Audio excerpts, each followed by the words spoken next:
हमारी जमीन भी गई और बैरवानी भी गई, और अब हमारी मेरी बच्ची की बदनामी कर रही है, जगह जगह फोटो डाल रही है। सपना बेटा मोकूर और तेरे पापा को साथ में मत रखे, लेकिन मेरा बेटा को साथ में रहना दे। नौकरी तो हमने पैसे देकर लगाई है। हाँ। नौकरी पैसे पढ़ के थोड़ी लगी है। ऐसा लगा आपको बहू के वार्तालाप से या व्यवहार से कि ये कुछ ऐसा करने वाली है? तू बेरोजगार है और मैं तेरे साथ रहना नहीं चाहती अब। बदनामी हो रही है, या तो मेरा न्याय चाहिए मोकूर, नहीं तो मेरे तीनों घर का पटली पे जार कटेंगे हम। लेकिन इस फर्जी तरीके में आप लोग भी सम्मिलित थे, आपने भी एक गुनाह किया है एक तरह। कोटा में पति की शिकायत पर पत्नी को सरकारी नौकरी से सस्पेंड कर दिया। ये घटना है कोटा से नहीं जुड़ी हुई है, ये घटना है रौंसी से। रौंसी गांव का लड़का है और लड़की है वो दुब्बी बनास सवाई माधोपुर की रहने वाली है।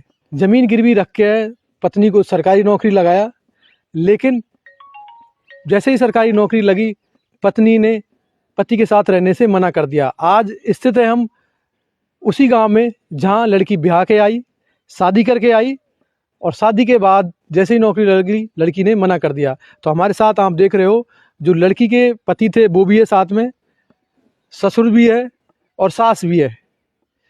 इस मामले पर इनका क्या कहना है, सबसे पहले इनके बारे में जानते हैं।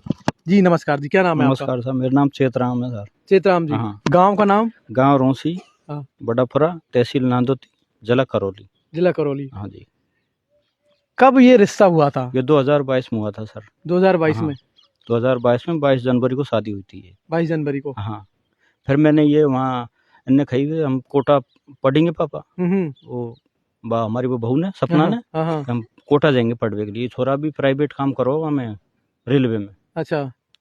फिर मैंने ये भेज दिए। 12 महीने कोटा रही है खूब अच्छे तरीके से। अच्छा। बहुत सही शालीनता से।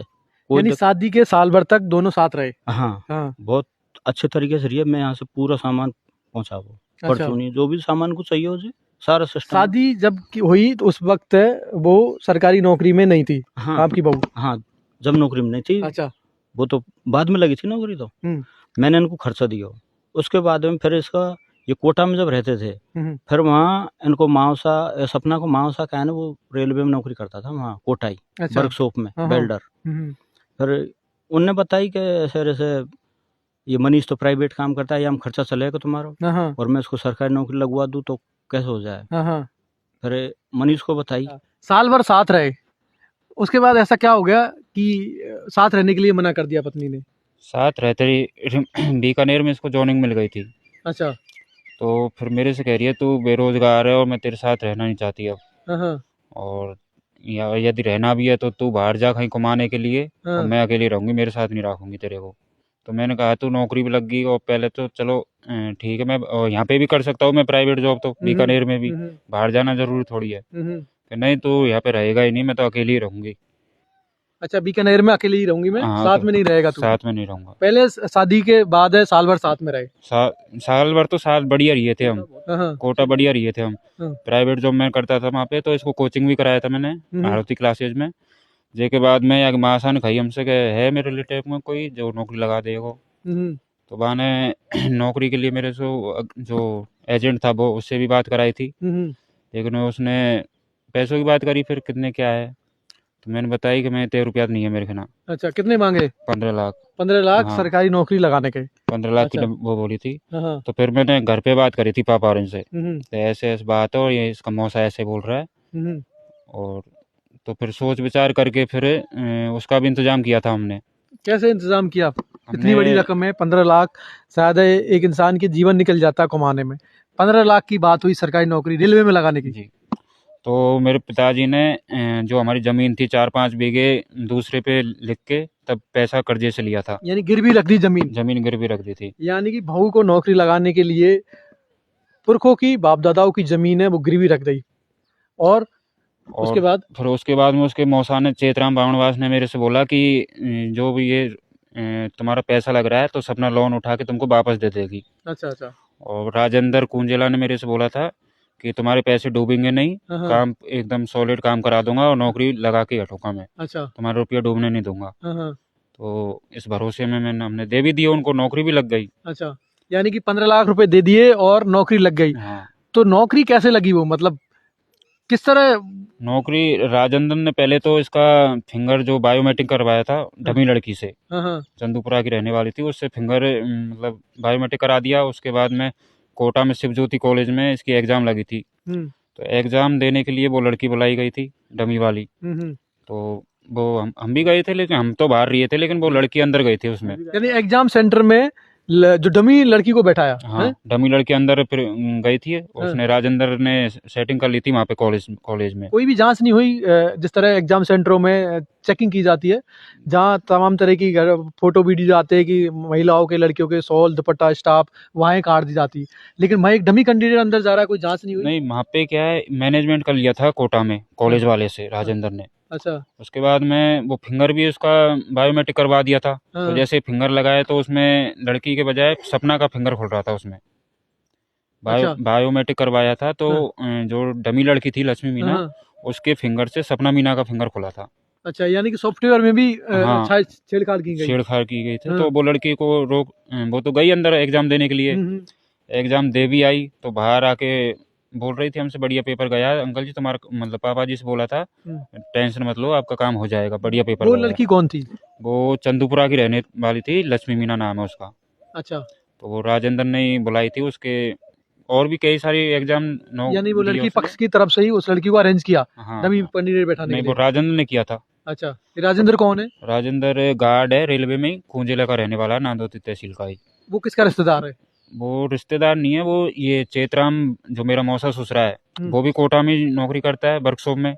और राजेंद्र वो भी पहले वर्कशॉप में ही था, लेकिन उसने वो मौसा ससुरा और राजेंद्र आपस में जानते थे? दो दोस्त थे वो दोनों। हाँ, दोनों दोस्त थे, एक जगह ड्यूटी करते थे। फिर वो गार्ड बन गया ऐसे ऐसे। तो वो एग्जाम भी हो गई इनकी थी। उसके बाद में मेडिकल फिजिकल, तो वहाँ पे भी वही लड़की गई थी डमी वाली लक्ष्मी मीना ही। यानी कि एग्जाम में वो बैठी और उसके बाद मेडिकल हुआ था। मेडिकल में भी वही डमी गई है? हाँ, बीकानेर में इसका मेडिकल हुआ था, तो मेडिकल में भी वही लड़की गई थी लक्ष्मी मीना। तो मेडिकल में भेजने का क्या कारण था? क्योंकि एग्जाम तो पास कर ली, अब मेडिकल में क्यों डमी बैठाया? वो इसलिए बैठाया था क्योंकि उसका फिंगर बायोमेट्रिक करवा रखा था, तो इतनी जल्दी तो वो हटेगा नहीं पूरा। और वैसे भी हमारी बात ये हुई थी कि हमें तो पूरा काम करके देना। अच्छा। 15 लाख रुपये यदि तू ले रहा है तो हमें तो नौकरी चाहिए बस, और हम कुछ नहीं करेंगे, पूरा काम ही तुम करोगे, ये लड़की करेगी तुम्हारी। अच्छा, ये बात हुई थी। यानी शुरू से एंड तक है, हमें पूरा काम चाहिए, आप जितने चाहिए आपको 15 लाख लीजिए, पूरी जिम्मेदारी ली थी उसने एंड तक की। तो मेडिकल भी हो गया लड़की का। मेडिकल होने के बाद में फिजिकल, तो फिजिकल में पहले तो ये राजेंद्र कुंजला है, इसकी भाभी की फिजिकल देने गई थी वो लड़की दूसरी लक्ष्मी मीना, क्योंकि दोनों लड़कियों की एक नहीं एग्जाम दी थी। तो वहाँ से वो आई थी, तो फिर वो जो मेरे से 50,000 की डिमांड करी थी कि मनीष, राजेंद्र ने की थी ये डिमांड कि वो लड़की दूर फ्लैट से आएगी तो 50,000 रुपया और डाल, और नहीं तो वो नहीं आएगी। फिर तो मैं तो फंस गया कि इतने ये रुपया ऑलरेडी पहले दे दिए, 50,000 के लिए क्यों पीछे हटूं। अच्छा, यानी कि पहले एडवांस कितने दिए आपने? 15 लाख दे दिए थे पूरे, मतलब सॉरी 14.5 लाख। यानी 14.5 लाख आपने नौकरी नहीं लगने से पहले दे दिए? हाँ। अच्छा, उसके बाद में मेडिकल पे हो गए थे वो पूरे। अच्छा, मेडिकल पे आपने पूरी रकम दे दी। फिजिकल की बात आई तो 50 लाख और वो सॉरी 50,000 और मांगे थे, तो मैंने 50,000 उसके फोन पे में किए थे राजेंद्र के में। अच्छा, यानी बकायदा आपके पास प्रूफ है कि 50,000 का आपने फोन पे में अकाउंट में किया? हाँ, अकाउंट में किया। वो डाल दिया मैंने, तो वो लड़की है जो वो आ गई जोधपुर में, उसका फिजिकल भी हो गया था। फिजिकल होने के बाद में कुछ महीने बाद रिजल्ट आ गया, तो हो गया, इसका सिलेक्शन हो गया था। अच्छा, तो सिलेक्शन जब लास्ट में वेरीफाई हुए थे कागज, तो वहाँ पे भी वही लड़की गई थी बीकानेर में। अच्छा, वेरीफाई कराने भी वही लड़की पहुंची है, यानी आपकी घरवाली नहीं गई? नहीं, वो लक्ष्मी मीना ही गई थी वेरीफाई कराने के लिए। तो हमें तो जयपुर में बुला लिया था कि मनीष तुम दोनों आ जाओ, सपना और तुम, और वेरीफाई कागज भी हो गए, और अब तो ट्रेनिंग पे जाना है, तो सपना चली जाएगी, कोई दिक्कत नहीं है। यानी कि वेरीफाई तक है वो लक्ष्मी थी, लेकिन सपना कहीं ना कहीं पीछे थी वो, और जब सारे काम वेरीफाई हो गया तो फिर सपना आगे आई। फिर हाँ, जब ट्रेनिंग के लिए गए थे तो जयपुर में हमें ट्रेनिंग लेटर दे दिया था। तो जयपुर से हम तो निकल गए हिसार, सपना और मैं। तो उसने 15 दिन की ट्रेनिंग चली थी, 15 दिन की ट्रेनिंग भी हो गई थी बढ़िया तरीके से। उसके बाद में इसको TRD में वो मिला था, तो हमने थोड़ा जैक जुगाड़ लगा के इसको वहाँ पे TRD कंट्रोल में बीकानेर में ऑफिस में दिलवा दिया था इसको। तो फिर 3 महीने मेरे साथ ठीक ठाक रही, 3-4। यानी कि नौकरी लग गई आपकी घरवाली की और 3 महीने आप साथ में रहे। हाँ 3-4 महीने बढ़िया रहे थे। हाँ। तो फिर उसके बाद में मेरे मतलब झगड़ा करने लग गई थी मेरे से। जो झगड़ा किस बात पे? झगड़ा ये हर छोटी मोटी बात पे, हाँ। कि तू अपने मतलब तू यहाँ पे मत रहे। मैं कि यहाँ पे नहीं रहूंगा तो अकेले कैसा छोड़ू मैं। हाँ, तो ये बाहर हो आप, गांव में तो नहीं। चलो मैं भी नहीं रहता तो मैंने बोला मैं ऐसा कर, तू तेरे छोटे भाई को बुला ले, वो रह लेगा तेरे पास। अच्छा ठीक है। हाँ आपके... वो यहीं पे पढ़ भी लेगा वो। हाँ।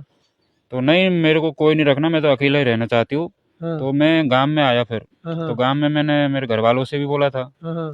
तो घर वालों ने थोड़ा बताया कि तू ऐसा कर, कुछ दिन रुक के फिर चले जाना। अच्छा हाँ ठीक है, कुछ वजह होगी। हाँ। थोड़ी देर दूर रह गए या अकेलापन रहेगा तो शायद कुछ। तो 15-20 दिन बाद मैं वापस गया था। तो मेरे को मिली ही नहीं कमरे पे। अच्छा, जिस कमरे आपने रूम दिलाया उस कमरे को भी खाली कर दिया? हाँ, चेंज कर दिया? तो मैंने वहाँ पे कमरा मालिक से पूछा मैं कि अंकल वो कहाँ है, सपना कहाँ है? कि भैया हमें पता नहीं है, कमरा चेंज कर दिया। आपको बताया नहीं कमरा चेंज? मेरे को बताया नहीं उसने।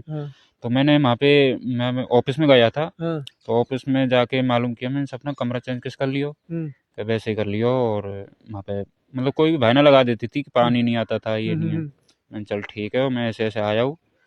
तू क्यों आयो है? तो सर मना कर दी मैं कि तो फिर वो जो मतलब समझौता हो गया था दोनों में, मान गई थी। तो फिर 2-4 दिन 15 दिन ठीक ठाक रही है। फिर से वही नाटक। अच्छा। फिर इसका मौसा फोन करता है कि तू क्यों गया है वहाँ पे? और या छोटा मामा रविंदर वो फोन कर रहे हैं, तू क्यों गया है खेना? यानी कि घर वाले भी या इसके मामा वो भी, इसके मामा भी वो भी सम्मिलित हो रहे? हाँ। कि तू क्यों गया वहाँ पर? हाँ। कि भाई मैं तो पति हूँ, मैं क्यों नहीं आऊंगा? तो मैंने उनसे बोला था मैं ही नहीं रहूंगा यहाँ पे, तो फिर रहेगा कौन? हाँ। और कोई गैल चलता तो हो नहीं मैं जो इसके साथ नहीं रहूंगा। बिल्कुल। खूब साथ फेरा खाए मैंने अक्संग, तो रहूंगा ही मैं। तो नहीं, हम तू आजा मानसा और तेरे को नहीं रहने देंगे। तो मैंने सपना समझाई तो सपना ने भी एक्सपेक्ट कर लियो, चलो ठीक है रहने दो। फिर मेरी सिस्टर की शादी थी छोटी की। उसके बाद में शादी करी तो फिर कहीं कह रहे कि मतलब सपना आई यहाँ बड़ी मुश्किल से आई थी। शादी में पहले तो मना कर दिया, मैं तो जाऊंगी नहीं रौसी में। बहन की शादी में नहीं आई? हाँ। लेकिन लास्ट में फिर आई थी, लेकिन शुरू में तो मना ही किया था मेरे से।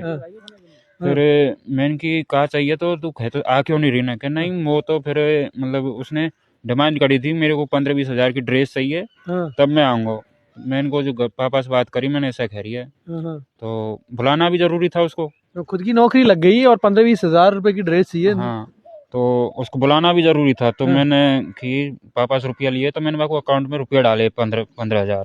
अच्छा, तो अकाउंट पे किया आपने? हाँ, स्क्रीनशॉट है आपके पास? हाँ, सब कुछ है मेरे पास। तो मैंने डाल दिया था उसको और वो आ भी गई थी। उसने ड्रेस बनवाई थी, हमारी है तो पहचान में, उससे आ गई। उसके बाद में यहाँ पे जब उसने सिस्टर का जेवर देखा था ना, तो कि इतना जेवर क्यों दे रहे हो उसको और इतनी बड़ी शादी क्यों कर रहे हो तुम? जरूर थोड़ी है, छोटा मोटा कर देते, 1 लाख का जितना जेवर मेरा ऐसा ही बना देते। तो मैंने बोला मैं कि तेरे से पैसा ले नहीं रही है तो पापा और कर रहे, तेरे दम पे थोड़ी कर रहे, कोई शादी कर रहे तो सही बात है, वो उनके दम पे कर रहे, ना मेरे से मांग रहे थे और ना तेरे से मांग रहे, तो तू इस चीज में कैसे ऑब्जेक्शन उठा रही है? तो यहाँ पे भी खूब नाटक करवाना है जो। अच्छा। फिर लास्ट में शादी हुई तो जैसे लाडी को लेने जाते हैं वहाँ पे, तो जैसे मैं तैयार होया था जाने के लिए तो मेरे से बोला मैं भी चलूंगी। मैंने ठीक है चलना बहन के वहाँ पे। फिर पता नहीं थोड़ी देर में कह रही है कि तू भी नहीं जाएगा माँ, और मतलब और किसी को जाने दो लेकिन तू नहीं जाएगा। मैं क्यों? नहीं जाएगा बस, और वो बीकानेर छोड़ रहा। यानी कि तभी से वो अनबन स्टार्ट हो गई और फिर ऐसे ही अनबन चलती रही। फिर क्या आगे डिमांड रही उनकी, क्या बातें आई कि एक तरह से? फिर वो गई थी गाँव, मतलब मैं उसको रात में ही 7-8 बजे उसके मामा के छोड़ के आया था। मैंने वहाँ पे पूरी घटना बताई। उसके बाद मैं तो आ गया छोड़ छाड़ के। फिर वो उन्होंने बीकानेर भी भेज दी थी वापस, वहाँ से गई थी, मेरे को पता भी नहीं था। उसके बाद में फिर मैं गया था दोबारा 1.5 महीना बाद। उसके बाद में मतलब मैंने सोचा मैंने इसको कोटा ले आता हूँ मैं यहाँ पे, बीकानेर दूर भी है ट्रांसफर करा के यहाँ। तो मैंने मैचुअल ट्रांसफर भी करवा दिया था इसका। मैंने थोड़ा जैक जुगाड़ लगा के मेरे पहचान वाले से करवा, बीकानेर भी मतलब सब काम हो गया। उसके बाद में तो मेरे से बीकानेर बिल्कुल ही खाली करा दिया इसने। अच्छा, मतलब म्यूचुअल की जो भी प्रोसेस चलती थी वो पूरा होने के बाद क्या मनीष से कोई काम नहीं है मेरा, वो हो गया पूरा काम। यानी नौकरी लग गई, ट्रांसफर हो गया, घर के पास है, अब मनीष की कोई जरूरत नहीं है। कोई जरूरत नहीं है, तो मेरे को बिल्कुल ही भगा दिया। तो मेरे को बीकानेर से आ भी गई, तब भी मेरे को पता नहीं चला था। यहाँ पे जॉइनिंग कर ली थी कोटा में, 1 महीना हो गए, तब भी मेरे को मालूम नहीं चला। लेकिन कोटा से जब मैंने काम किया था, कोटा में मैंने भी काम किया था रेलवे में, तो एक अधिकारी SSC थे,